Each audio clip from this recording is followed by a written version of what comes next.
என் பாவக்கரையை எப்படின்னே சுத்தம் பண்ணுறது? நம்ம எல்லாருடைய பாவக்கரையை நீக்கிற ஒரு சர்வக்காரர் ஒருத்தர் இருக்கிறார்ப்பா.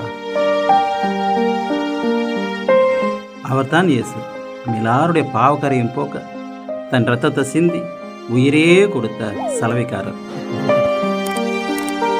இந்த சட்டையை என்று கொடுத்தது போல உன் இருதயத்தை அந்த இயேசுக்கிட்ட கொடுப்பா. உன் பாவத்தையெல்லாம் அவர்கிட்ட சொல்லி மன்னிப்பு கேளு. இயேசு உன் பாவக்கரையெல்லாம் நீக்கி உன்னை சுத்தப்படுத்தி அந்த அழியாத வீட்டுக்கு கொண்டு போவார். இந்த சட்டையை போல உன்னை தூய்மையாக்கிக்க.